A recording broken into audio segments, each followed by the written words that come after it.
Dear colleagues, I'm Christoph Diener from the University of Duisburg-Essen, and this month I will report on 7 studies which were published in October 2023.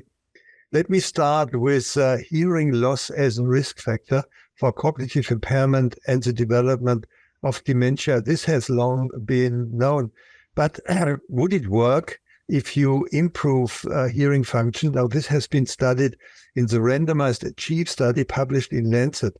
The investigators randomized 977 patients, mean age 77 years, with untreated hearing loss and no cognitive impairment.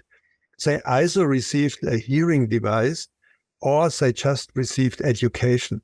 After 3 years, there was no difference in global cognitive function measured by a battery of neuropsychological tests. There was, however, a significant benefit of hearing devices in patients at increased risk of cognitive decline. My next study deals with an interesting question, namely, are there drugs which are associated with a decreased or increased risk of Parkinson's disease, published in Neurology?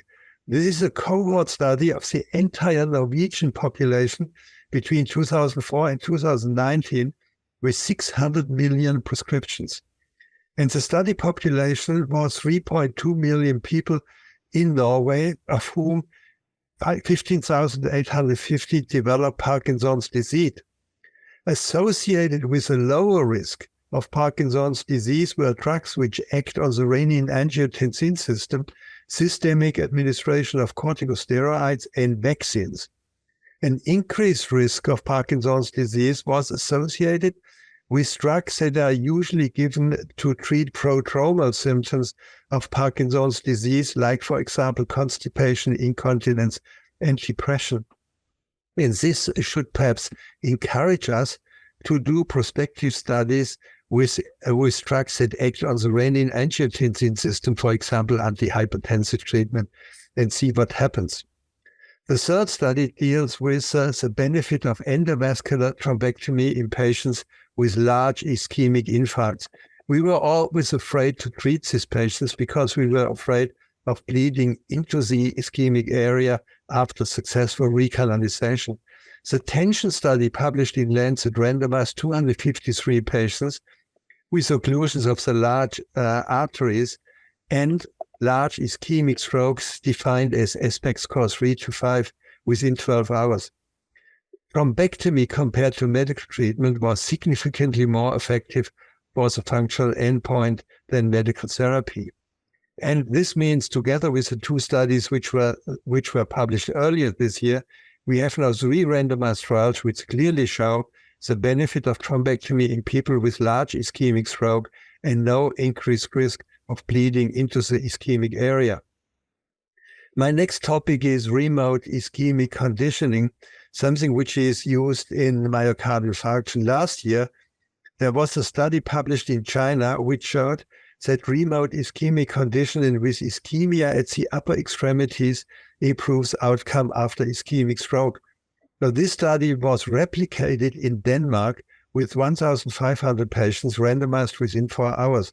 And these patients received 5 cycles of 5 minutes of ischemia of the upper extremities twice daily for 7 days, or sham. And compared to the control groups, there was no difference in functional outcome. Therefore, I have really doubts whether remote ischemic conditioning works in ischemic stroke. My next study deals with the question, what to do with patients with atrial fibrillation who are anticoagulated and have an intracranial bleed.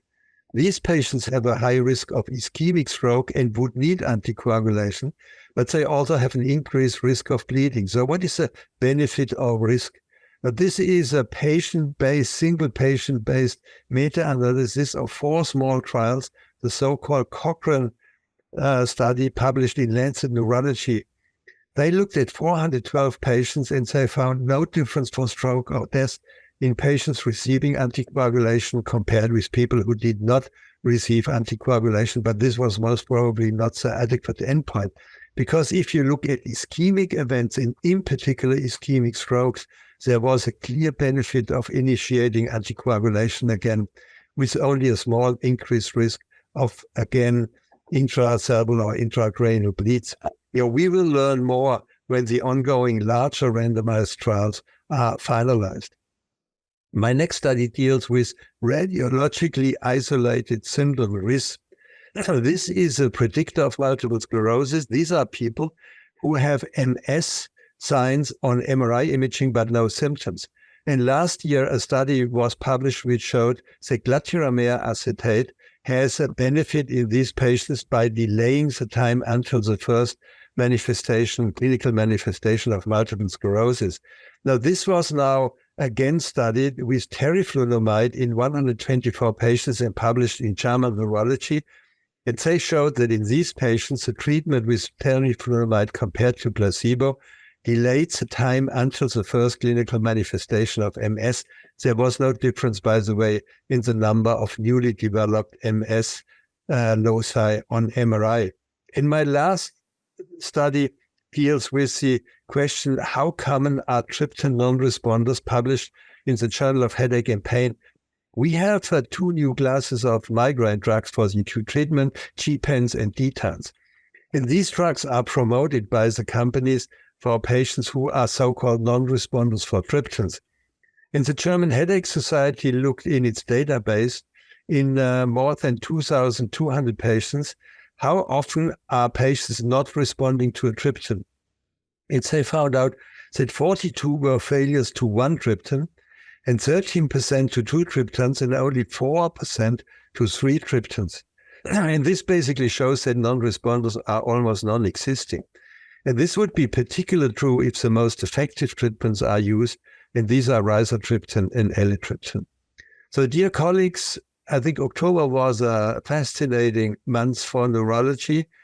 I'm Christoph Diener from the medical faculty of the University of Duisburg-Essen, and thank you very much for listening and watching.